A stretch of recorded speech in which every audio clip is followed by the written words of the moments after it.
Hello students, मैं doctor Anil Arora, department of botany, Dungar college Bikaner से। आज के इस वीडियो में हम प्राकृतिक साधनों के बारे में बात करेंगे जो दो प्रकार के होते हैं, जिन्हें renewable and non renewable resources कहा जाता है, अर्थात नवीनीकृत साधन और अनवीनीकृत साधन। नेचुरल रिसोर्सेज या प्राकृतिक साधन क्या होते हैं? All of the Earth's organism, air, water and soil, as well as materials such as oil, coal and ore that are removed from the ground are known as natural resources। तो प्राकृतिक साधन क्या होते हैं? इस अर्थ पर मिलने वाले सभी जीव, वायु, जल, मृदा और इसके साथ साथ सभी प्रकार के मटेरियल जैसे तेल है, जैसे कोयला है, जैसे अयस्क हैं, जो भूमि से जिन्हें निकाला जाता है, वो सारे प्राकृतिक साधन या नेचुरल रिसोर्सेज कहलाते हैं। इन्हें दो प्रकारों में बांटा जाता है। नंबर एक, रीन्यूएबल रिसोर्सेज, नवीनीकृत साधन, और दूसरा नॉन रीन्यूएबल रिसोर्सेज, अनवीनीकृत साधन। सबसे पहले बात करेंगे रीन्यूएबल रिसोर्सेज की, नवीनीकृत साधनों की। ये क्या होते हैं? These are any resources that cycles or can be replaced within a human lifespan। यानी वो सारे के सारे साधन जो स्वयं को एक बार ख़त्म होने के बाद पुनः निर्मित कर लेते हैं, और या हम ये कह सकते हैं कि मनुष्य के जीवन में उन्हें दोबारा प्राप्त किया जा सकता है। इसके उदाहरण क्या हैं? पहले जैसे देखते हैं फूड एंड फाइबर, यानी भोजन और जो रेशे होते हैं वो, ये हमें एग्रीकल्चर रिसोर्सेज से मिलते हैं, ये हमें कृषि से मिलते हैं, इन्हें हम खेतों में उगाते हैं, और जब ये बड़े हो जाते हैं, पक जाते हैं, राइप हो जाते हैं, तब हम इन्हें काट लेते हैं, हार्वेस्ट कर लेते हैं और इनका उपयोग कर लेते हैं, और खाली हुई ज़मीन पर खेत में इन्हें वापस उगा करके कुछ समय पश्चात इन्हें पुनः प्राप्त किया जा सकता है। और एक बार की फसल उगाने के बाद अगले सीजन में हम दूसरी फसल को भी उगा सकते हैं, अर्थात इन्हें रिप्लेस भी किया जा सकता है। नेक्स्ट है मृदा या सॉयल। सॉयल क्या होता है कि ये एक मिक्सचर होती है जिसमें हम कह सकते हैं कि जीव भी होते हैं, जिसमें एबायोटिक फैक्टर्स भी होते हैं, अर्थात हम ये कह सकते हैं कि ये एक प्रकार का लिविंग ऑर्गेनिज्म और डर्ट यानी धूल आदि का मिक्सचर होती है।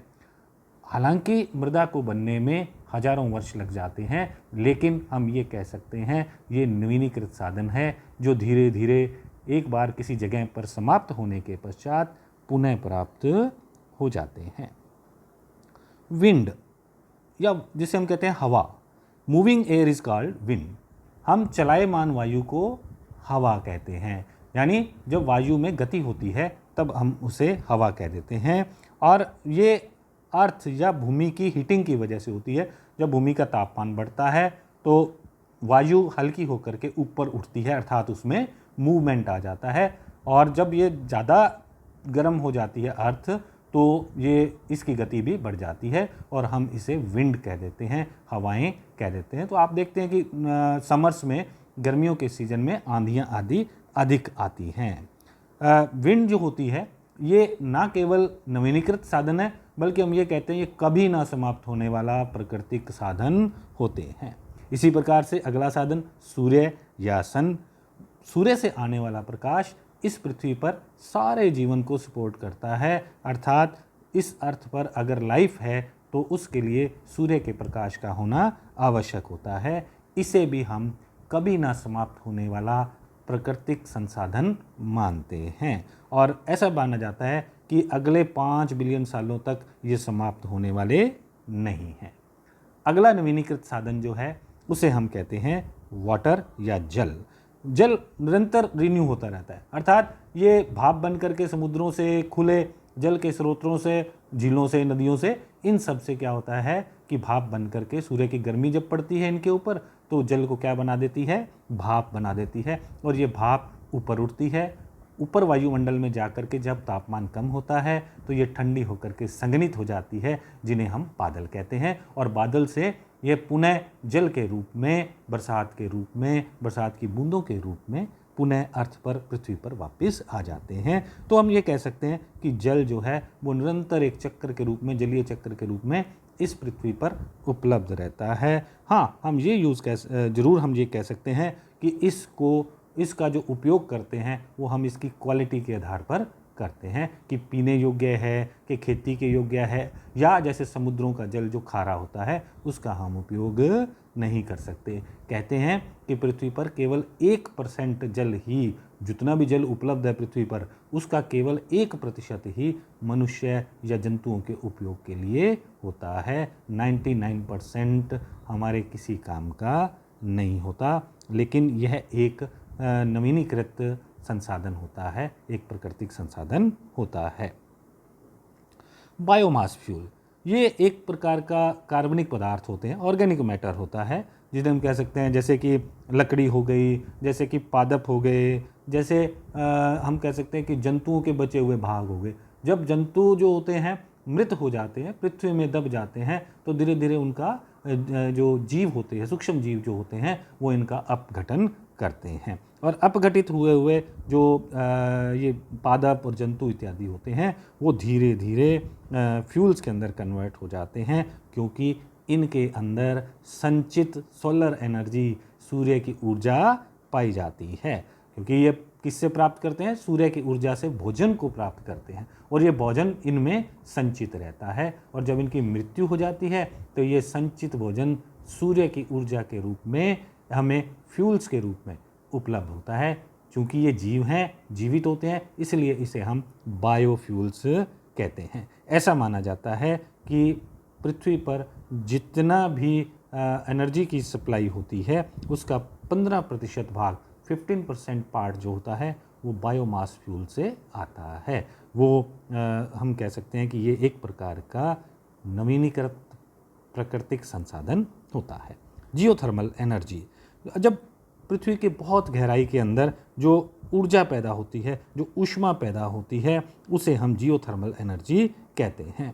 और ये बनती कैसे है? ये पृथ्वी के नीचे पाए जाने वाले जो रेडियो एक्टिव पदार्थ होते हैं, उनके अपघटन से, उनमें डीके होने से धीरे धीरे यह एनर्जी उत्पन्न होती है। और मोस्टली ये अंडरग्राउंड वाटर को गर्म करने के काम आती है। इसलिए हमें कई जगहों पर गर्म पानी के झरने, झीलें इत्यादि हमें प्राप्त होते हैं।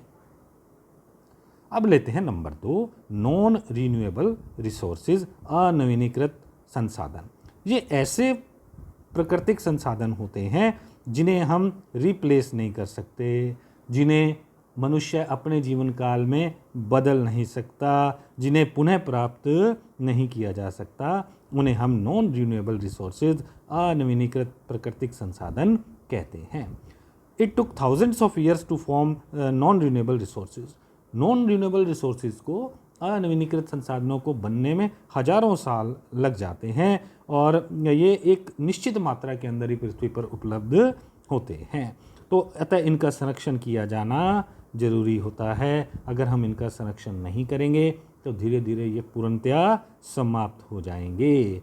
इनके उदाहरण निम्नलिखित हैं। आगे हम देखते हैं, जैसे ओर्स हैं। ओर्स को हम हिंदी में अयस्क कहते हैं, एक तरह के खनिजों का समूह मान लीजिए, वो होता है। Ores are mineral deposits from which valuable metals and non metals can be recovered for profit. देखिए, जो ओर्स होते हैं ये ज़मीन में दबे हुए खनिज पदार्थ होते हैं, जिन्हें हम धातु और अधातु के रूप में जानते हैं, और प्राय इन्हें मनुष्य जो है अपने लाभ के लिए ज़मीन में से निकालता है और इन्हें बेच करके पैसा कमाता है, या अपने लाभ के लिए इसका उपयोग करता है। तो हम कह सकते हैं ओर्स जो होते हैं वो मुख्यतः 2 प्रकार के होते हैं, एक धातु अयस्क और दूसरा अधातु अयस्क। धातु अयस्क के उदाहरण क्या होते हैं? जैसे सोना, चांदी, तांबा, एल्युमिनियम, जिंक आदि। और अधातु ओर्स कौन से होते हैं? इनमें हम कह सकते हैं मृदा है, ग्रेवल है, चिकनी मिट्टी है। ये इस प्रकार के जो जेमस्टोन इत्यादि होते हैं वो नॉन मेटेलिक ओर्स कहलाते हैं, अधातु अयस्क कहलाते हैं।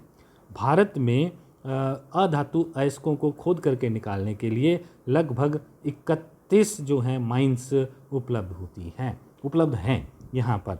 तो ये मेजर जो अपने कह सकते हैं कि नॉन मेटेलिक मिनरल्स जो होते हैं, अधातु जो मेन अपने यहाँ इंडिया के अंदर हैं, उनमें प्रमुख हैं mica, limestone, dolomite, asbestos, magnetite और जिप्सन साल्ट आदि। अब लेते हैं फॉसिल फ्यूल्स को। फॉसिल फ्यूल्स भी अनवीनीकृत प्राकृतिक संसाधन हैं। ये इसलिए भी नॉन रिन्यूएबल होते हैं क्योंकि इनको भी बनने में हजारों वर्ष लग जाते हैं।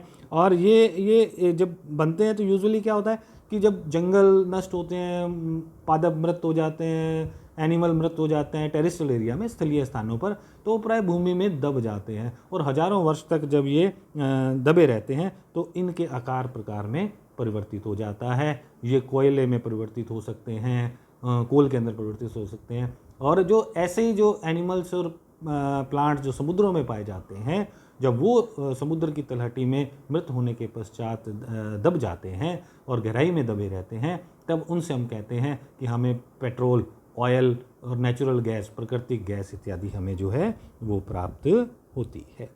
तो कोल क्या है? कोल उन वेटलैंड जो होते हैं, जो जलीय स्रोत हमारे होते हैं, उनमें पाए जाने वाले पादप जब संघनित होकर के, कंप्रेस होकर के पृथ्वी के नीचे दब जाते हैं या लाखों वर्ष पहले पृथ्वी के नीचे दब गए थे, वो कोल के रूप में परिवर्तित हो जाते हैं। इनमें इनके कई प्रकार होते हैं, कोल के कई प्रकार होते हैं। मुख्य हैं पीट, लिग्नाइट, बिटुमिनस और एंथ्रासाइट। ये ऐसा क्यों कहा जाता है इनको? क्योंकि इनको हम कार्बन की मात्रा के आधार पर विभाजित करते हैं। जैसे पीट में 50% कार्बन होता है, लिग्नाइट के अंदर 70% कार्बन होता है और बिटुमिनस के अंदर 85% कार्बन होता है और एंथ्रासाइट 90% कार्बन युक्त होता है। तो इनका हम जलाने में उपयोग कर सकते हैं और किया भी जाता है इनका। बट ये नॉन रिन्यूएबल प्रकार के नेचुरल रिसोर्सेज हैं। ये अनवीनीकृत साधन होते हैं, प्राकृतिक संसाधन होते हैं, जो एक बार अगर नष्ट हो गए तो पुनः प्राप्त नहीं होते। कोल जो है वो तेज़ी से समाप्त हो रहा है, इसलिए जो भाप के इंजन होते थे जिनमें कोयला प्रयुक्त होता था, उनका उपयोग आज बंद कर दिया गया है पूरे भारतवर्ष में। उसके स्थान पर बिजली से चलने वाली गाड़ियाँ या अपने डीजल से चलने वाली गाड़ियाँ, अब तो डीजल से चलने वाली गाड़ियाँ भी धीरे धीरे बंद की जा रही हैं। तो भारत में हम मानते हैं कि कोयला की खाने जो हैं वो 52 है, उनकी संख्या 52 है, जो 127.56 मिलियन टन कोयला एक साल में खोद करके निकाल रही हैं। दूसरे प्रकार के अनवीनीकृत संसाधन जिन्हें हम पेट्रोलियम और नेचुरल गैस या प्राकृतिक गैस के रूप में जानते हैं, वो वास्तव के अंदर क्या होता है, जब मेराइन ऑर्गेनिज्म जो समुद्री जीव होते हैं, चाहे वो पादप हों चाहे एनिमल हों, जब वो मृत होने के पश्चात समुद्र के तल के अंदर दब जाते हैं, जिसे इस समुद्री तल के इस भाग को हम ट्रैप्स कहते हैं, जहाँ पर ये मेराइन ऑर्गेनिज्म मृत होने के पश्चात दबे होते हैं, वो ट्रैप्स कहलाते हैं। तो ये जो ट्रैप्स वाले स्थान होते हैं, इनके ऊपरी भाग में नेचुरल गैस, प्राकृतिक गैस बनती है और इनके नीचे से ऑयल निकलता है या ऑयल बनता है इनके नीचे। तभी हम देखते हैं, कई बार आपने वीडियो भी देखा होगा या नेशनल जियोग्राफिक चैनल इत्यादि पे भी दिखाते हैं कि समुद्रों के अंदर जब जहाँ से हम नेचुरल गैस और पेट्रोलियम इत्यादि निकालने के लिए बड़ी बड़ी संसाधन हमने वहाँ पर लगा रखे होते हैं, उनमें पहले गैस बाहर आती है और फिर उनसे ऑयल निकाला जाता है, जो बड़े बड़े पाइपों के द्वारा स्थलीय जो भाग हैं, जो स्थलीय नज़दीक शहरी क्षेत्र हैं, उनमें पहुंचा दिया जाता है। तो समुद्र के तल में पाए जाने वाले जो मृत ऑर्गेनिज्म हैं, समुद्री जीव जो होते हैं, वो पेट्रोलियम और नेचुरल गैस में परिवर्तित हो जाते हैं। ऐसा माना जाता है कि भारत के अंदर जो क्रूड ऑयल है, जो कच्चा तेल है, वो लगभग 594.49 मिलियन टन है और जो नेचुरल गैस के जो रिज़र्व हैं हमारे पास, वो हैं 1339.57 बिलियन क्यूबिक मीटर्स है।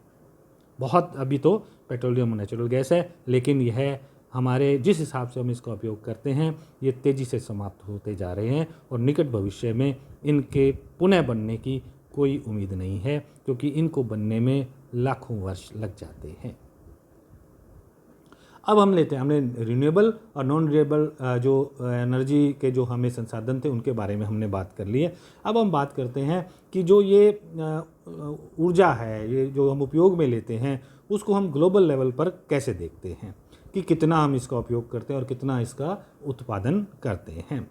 तो ऐसा माना जाता है कि विश्व के अंदर लगभग 5.67 गुना 10 की पावर 20 जो है वो हमारा एनर्जी का कंजप्शन है। इतनी एनर्जी को हम जो है वो एक साल के अंदर खर्च कर देते हैं। ये 2013 का डाटा है। तो 2018 में इसमें 4% की वृद्धि हो गई थी और ये भी माना जाता है कि इनकी डिमांड निरंतर बढ़ते रहने से इनका उपयोग, इनका कंजप्शन भी निरंतर बढ़ता जाएगा। तो अब अगर हम उत्पादन के बारे में देखें तो विश्व के अंदर एनर्जी का जो उत्पादन, जो 2018 का डाटा है हमारे पास, वो है कि 14,421 MTOE। MTOE जो यूनिट है, इसका पूरा मतलब होता है million tons of oil equivalent. तो इतना हमारे पास एनर्जी का प्रोडक्शन है और 2018 में यह है 2017 से 3.2% ज़्यादा था। अर्थात हमने 2017 की अपेक्षा 2018 में 3.2% अधिक ऊर्जा का उत्पादन किया। और हम ये भी जानते हैं कि अगर हम देखें कि ज़्यादा से ज़्यादा हम किसका उपयोग करते हैं, हम फॉसिल फ्यूल्स का ज़्यादा से ज़्यादा उपयोग करते हैं। हम तेल का, डीजल का, पेट्रोल का, लकड़ी को जलाने का, हम इनका उपयोग ज़्यादा करते हैं। कोयले का हम ज़्यादा उपयोग करते हैं। तो इनका ज़्यादा उपयोग करने से जो सबसे बड़ा पृथ्वी पर खतरा उत्पन्न हुआ है वो हुआ है ग्लोबल वार्मिंग, यानी विश्व का तापमान जो है वो बढ़ रहा है। और दूसरा जलवायु परिवर्तन, क्लाइमेट चेंज भी इसका भाग है। ये इन जो हम संसाधन यूज़ करते हैं, अनवनीकृत संसाधन जो हम यूज़ कर रहे हैं, उनसे होने वाले प्रदूषण के कारण होता है। अब अल्टरनेटिव एनर्जी रिसोर्सेज क्या है, यानी जो हमारे पास जिनसे हम एनर्जी लेते हैं, अगर वो समाप्त होते हैं तो फिर हम क्या करेंगे। तो उसके लिए कुछ अल्टरनेटिव एनर्जी रिसोर्सेज हैं जिनमें हम मुख्यतः ये मानते हैं कि जैसे वायु है, हवाएं हैं, उनका उपयोग कर सकते हैं। सूर्य की ऊर्जा का हम उपयोग कर सकते हैं। जल की ऊर्जा का हम उपयोग कर सकते हैं। तो हम ये कह सकते हैं कि एनर्जी रिसोर्सेज जो रिन्यूएबल भी हैं और प्रकृति के प्रिय भी है, अर्थात वो एनवायरनमेंट को, पर्यावरण को ज़्यादा नुकसान नहीं पहुंचाते। इन्हें हम एनवायरनमेंट फ्रेंडली भी हम कहते हैं कि ये पर्यावरण के मित्र होते हैं, पर्यावरणीय मित्र होते हैं। तो ये कौन कौन से हो सकते हैं? सोलर एनर्जी के रिसोर्सेज हो सकते हैं, विंड एनर्जी हो सकती है, जियोथर्मल एनर्जी हो सकती है, हाइड्रो पावर एनर्जी हो सकती है, न्यूक्लियर एनर्जी हो सकती है और बायोमास एनर्जी हो सकती है।